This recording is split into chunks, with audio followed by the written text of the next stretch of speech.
Welcome back to SportsLine. We're talking Tennessee Vanderbilt this Saturday night, 6:30 kickoff at Vanderbilt Stadium. Just a second, we're going to hear from our buddy Adam Sparks of the Tennessean, who covers Vanderbilt athletics, get his take on how the Commodores are feeling heading into this game. But first, back to your phone calls. Let's check in with Mike on line 2. Hey, Mike. Hey, I'd like to say the Vols are going to win by 7.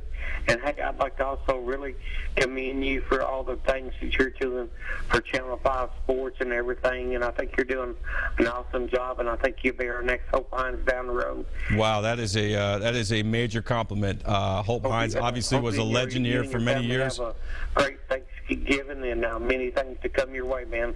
Looking forward to seeing you on the show more often. Thank you very much. Happy Thanksgiving to you. Appreciate the kind words. All right, that never gets old. He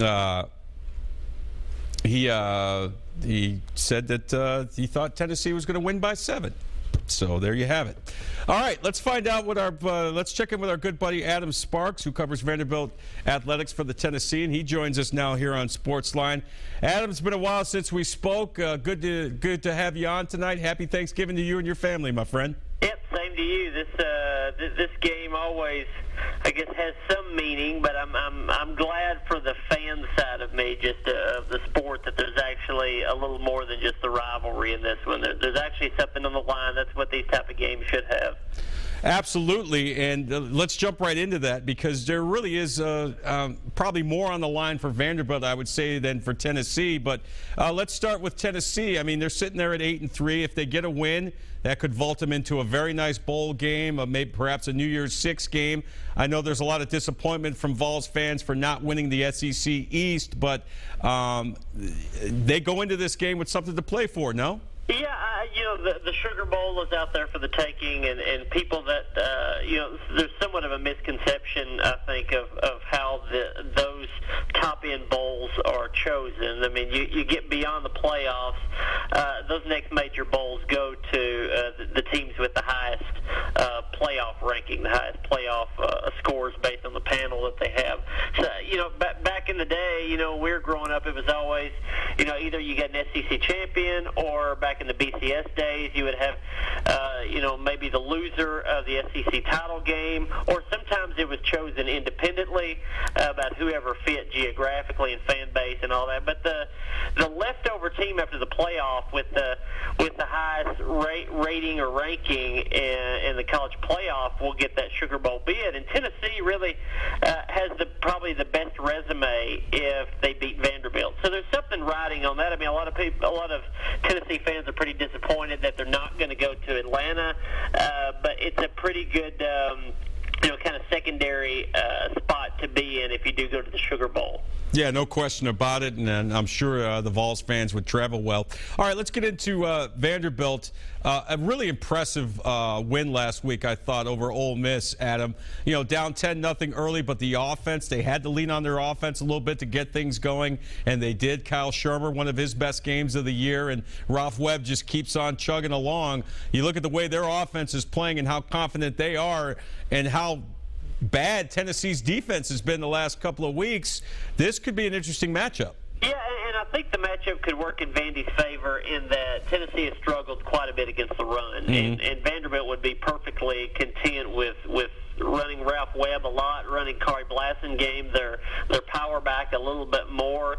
And late in the season, they've kind of mixed things up with some jet sweeps and some end arounds and things where they've gotten guys like Darius Sims and some other wide receivers and kind of in the mix. So, there's plenty of branches to the running game for Vanderbilt they'd like to use. If Tennessee does struggle against the run, Vandy will be perfectly content with just kind of milking the clock and shortening this game, keeping it low scoring, where I think they're going to be more comfortable than Tennessee. Adam, would you say this has been Derek Mason's best coaching job since he got to Vanderbilt? I mean, you look at some of the tough losses that they had, but this team has been able to bounce back most weeks and not really dwell on the previous week's bad performance, and they're able to come out and play pretty well. Where would you rate Derek Mason's job overall coaching this team this year? Yeah, I think this is the first season that you can say he can be judged as a pretty solid head coach. I think year one and maybe all of year two, at least part of year two, you looked at it and said, "Oh, that's a good defensive coach. That's a guy who's got one side of the ball figured out." But I think up until this year, you couldn't really look at the record and the scores and the production and say that he was anywhere near a successful head coach. You can start to turn the corner a little bit to that now. The win at Georgia was an SEC road win. Those aren't the easiest things to get in this league. The win against Ole Miss, I think, was a completely different look because they didn't win that way by eking out a 13-10 type defensive struggle. That was a game where their defense, yes, played well, but their offense came alive, and they looked like a two-sided team, a team that could beat somebody in different ways. So while the Georgia win was probably the most impactful, the most important to that point, I think the Ole Miss win was the most impressive, and it started to show that maybe this could be a more complete Vanderbilt team. So up till this point, really good defensive head coach, but didn't get it done as a head coach. I think right now, probably in the last month, Derek Mason has looked like a far better head coach. Adam Sparks of the Tennessean is our guest here on SportsLine. One thing I liked about Mason today when he gave his press conference, so many coaches like to downplay rivalry week. Derek Mason was all in. He was like, yeah, this is a big game. It's rivalry week. We're ready. I personally like that, to see that from him because, obviously this rivalry over the years, when you look at it from a broad perspective, has been more like hammer versus the nail.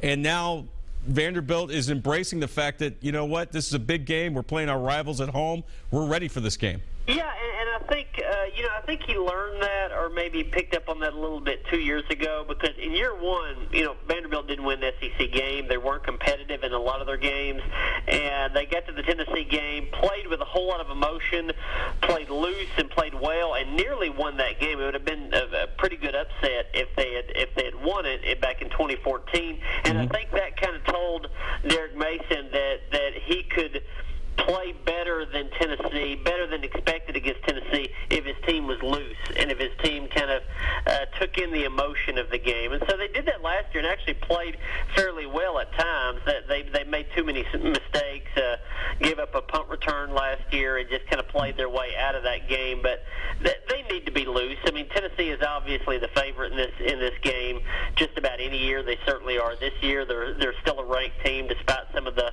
letdowns in the East Division, but Vandy plays well defensively, and they play well with emotion, and I think that's what you're going to see out of them Saturday. Yeah, let's talk a little bit more about Vanderbilt's defense. How do you think they match up against Tennessee's offense? Obviously, Dobbs is a dual threat, running and passing. You've got Malone and Jennings and all their wide receivers, and obviously Alvin Kamara as both a runner and a receiver. A lot of weapons that the Commodore defense is going to have to account for Saturday night. Well, this would be round 3 of Derek Mason's defense versus Josh Dobbs. In year one, I'd say Vanderbilt got the better of that, just them against Josh Dobbs. He ran for a couple scores that year, but he threw 2 picks against a defense that did not intercept the ball much at all. So that they sacked him 3 or 4 times. Year 2, it kind of turned back towards Dobbs. He didn't throw it quite well, but he ran it well last year. This year, he comes in as a more complete player, one of the hottest players right now in college football with the way he's run it and thrown it for the past 3 or 4 games. And they're going to have to figure out some different pressure packages. If you look at last week, Vanderbilt's defense contained Shea Patterson pretty well, a mobile quarterback who likes to extend plays and get outside the pocket and scramble. Dobbs is a little different. He can do that, but you see lately also he's been able to cut the ball up through the middle and become a running back and not just a quarterback extending plays. And that's been trouble for Vanderbilt in the past with Dobbs and with other quarterbacks. The only thing that they can count on, though, is if he does try to run in the middle of the field and break contain out of the pocket, that's where Zach Cunningham, Vanderbilt's likely All-American linebacker, is going to be staying. So I'm interested to see that matchup because I think Cunningham is probably going to have that assignment as much as anybody. I want to go back to the win last week over Ole Miss by Vanderbilt, Adam. Understand Tim Corbin, the Commodores baseball coach, gave the team a little pep talk before the game. Few people on that campus more respected than Tim Corbin. We all respect him as guys who cover him. Obviously, that had a pretty good impact. How cool is that to see the synergy between the programs come together like that? Well, it is, and that's a rare situation where you think about an SEC school and an SEC football coach looking for direction from the baseball coach. Right. Now, that could happen in some places, not necessarily in the SEC. I mean, maybe at LSU in years past you could get that. Maybe at South Carolina a little bit. But usually you don't have the football coach going there. But, other schools don't have Tim Corbin as their head baseball coach. So I thought it was a pretty cool thing. He went and talked to the team the day before, and the message was get to the middle. Mm-hmm. And by that he meant, you're going to have some struggles, mistakes. You're going to fall behind. You're going to have a turnover, and you don't have to win it all back in one play. Just try to get it back to even and then play from there. And I thought that resonated really well for Vandy in that game because they had an early turnover in that game. They did fall behind 10-0, and from there they scored 31 straight. So they, in fact, got back to middle and then far exceeded that. I thought it was probably the best game in Derek Mason's tenure of how they kind of dealt with adversity and then reached far beyond that in a comeback. Talking with Adam Sparks of the Tennessean here on SportsLine. You can follow him on Twitter at Adam Sparks. You can read him in the Tennessean, both online and, hey, why not actually buy a newspaper? You can still do that, Let's switch gears a little bit while I have you here. Let's talk a little bit about the men's basketball team. Tough loss last night at home to Bucknell, 75-72. How's the adjustment period going between Bryce Drew, the new head coach, and the players so far? Well, one of the biggest changes was the offense. It's more of a dribble drive, more of put the ball on the floor and get to the rim type offense. And Vandy's personnel is somewhat, kind of set up to be a catch and shoot type offense, but under Kevin Stallings before. But I think they've transitioned fairly well in that. I think the issues right now are just come down to personnel, not necessarily system. Vandy essentially lost that game against Bucknell last night because they couldn't defend the ball. Mm-hmm. They didn't have, they're without Wade Baldwin, who went into the draft, their star point guard last year. They're without Damon Jones, who went in the draft last year, who was that tandem towers there in the middle, twin towers, him and Luke Cornett. And so what you had last year was you had more better on-the-ball defenders on the perimeter, and then you had two shot blockers, two 7-footers in the middle. Right. One 7-footer in the middle now, Cornett, and you don't have as skilled of defenders on the outside. So they're getting into the paint too much. Cornett is having too much put on him from a defensive side, and that got him into foul trouble. And they just don't have as many proven big men to lean on if Cornett does get into foul trouble. And on top of that, Cornett's got a knee injury that he's trying to work through too. So they're banged up more than most teams right now, and they're a little lacking in some spots where they would need really just better personnel. I don't know that a lot of that's going to get fixed this season. Cornett could certainly get healthier, but they're going to have to simply play better defensively, or they're going to give up big leads like they did last night.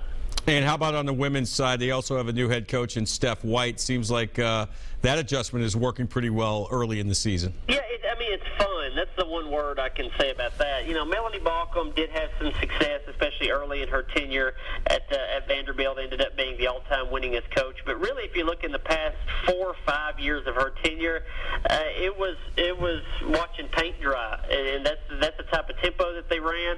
Maybe that was because of personnel. Maybe it wasn't necessarily intentional, but it was slow, methodical, walk the ball up the floor. And, people want to go to, especially in women's basketball right now, if you look at the last few years, it's really turned towards a transition game, a catch and fire type run and gun game. And that's what the WNBA plays. That's what the UConns of the world play. And that's what Stephanie White coached for the Indiana Fever. And they don't have all the personnel that she needs to do that. But if you go to their games, they scored, I think, 77 in the game in the win against Duke the other day. It is get the ball and go. You may have some turnovers, but it's going to be fun and it's going to be fast, and it's far more watchable than anything before, and you can tell the players really enjoy the style. Adam, what's on tap this year for you for Thanksgiving? A lot of turkey, a lot of dressing, a lot of ham, a lot of everything. You know, I was joking with my brother. He and I are running a marathon in about a week. Oh, wow. Congratulations on that. In That's Memphis great. to St. Jude, and I can't be loading up on pecan pie a week out from doing that thing. So I'm going to have to push myself away from the table if I can. Oh, good luck with that. All right, we'll get you out of here on this. Vanderbilt will beat Tennessee on Saturday if holds Josh Dobbs to under 100 yards rushing and out rushes as a team Tennessee. Adam, thanks so much for being on with us. And once again, happy Thanksgiving and good luck in your marathon as well. All right, good deal. We'll see you. All right, the great Adam Sparks from the Tennessean talking a little Vandy, Tennessee. Now we want to hear from you. Who you got Saturday night? Who needs this game more? And we come back, we'll hear from the coaches involved in Saturday night's contest as well. Stay with us. You're watching SportsLine on News Channel 5 Plus.